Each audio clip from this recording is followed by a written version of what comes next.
আপনার মোবাইলে এই গোপন অ্যাপটি যদি ইনস্টল করে সঠিকভাবে ব্যবহার করতে পারেন, তাহলে মোবাইল ব্যবহার করতেই আপনার কাছে অনেক বেশি ভালো লাগবে। আর আপনার বন্ধুরা যখন দেখবে আপনার মোবাইলের নতুন স্টাইল, তখন তারাও কিন্তু অ্যাপটি আপনার কাছ থেকে নিতে চাইবে। কারণ এমন স্টাইলে এখনো হয়তো কেউ মোবাইল ব্যবহার করেনি। আর আপনিও যেহেতু নতুন এই স্টাইলটি ব্যবহার করবেন, তাই আপনার কাছেও কিন্তু অনেক ভালো লাগবে। আগের স্টাইলগুলো কিন্তু প্রত্যেকেই মোবাইলে ব্যবহার করছে, ফলে একই স্টাইলে ব্যবহার করতে করতে কিন্তু মোবাইল এখন আর তেমন ইউজ করতে ইচ্ছে করে না। এই অ্যাপটি একবার ব্যবহার করে দেখুন, আপনার কাছে ভালো লাগবে, আমি এতটুকু বলতে পারি। অসাধারণ গোপন অ্যাপটি ইনস্টল করার জন্য প্রথমে আপনি মোবাইলের গুগল প্লে স্টোর অ্যাপটি ওপেন করবেন। আর ভিডিওতে প্রথমে একটি লাইক করে দিন। আর অ্যাপটি আপনার কাছে কেমন লাগে তা অবশ্যই কমেন্ট বক্সে আমাকে ভিডিও শেষে জানিয়ে যাবেন।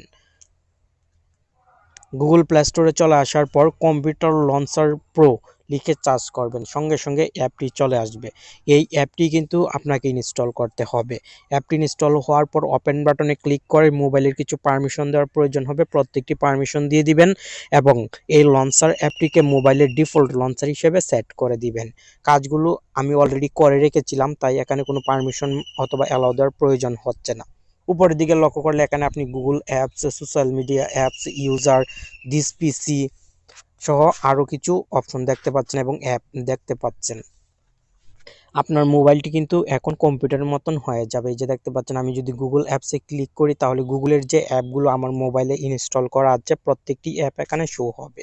সেই সঙ্গে সোশ্যাল মিডিয়া অ্যাপে যদি আমি ক্লিক করি তাহলে ফেসবুক, হোয়াটসঅ্যাপ, টিকটক, মেসেঞ্জার অ্যাপগুলো কিন্তু শো হচ্ছে। দিস পিসিতে ক্লিক করলে আমার মোবাইলের ফোন স্টোরেজ এবং যদি এইচডি কার্ড ইউজ করি তাহলে এইচডি কার্ডের ডিটেলস দেখাবে। এই যে দেখতে পাচ্ছেন, একদম কম্পিউটারের মতন। এই অ্যাপটি দিয়ে আপনি মোবাইল ব্যবহার করার সময় নিজেই ভালো অনুভূতি পাবেন এবং কেউ যদি আপনার মোবাইল ব্যবহার করা দেখে তাহলে তার কাছেও কিন্তু অনেক ভালো লাগবে এবং অ্যাপটি আপনার কাছ থেকে নিতে চাইবে। নিচে মোবাইলের স্ক্রিনের ডান পাশের নিচের দিকে আপনি মেসেঞ্জারের একটি আইকন দেখতে পাচ্ছেন। এই আইকনে যদি ক্লিক করেন তাহলে আপনার মোবাইলের নোটিফিকেশন প্যানেল চলে আসবে।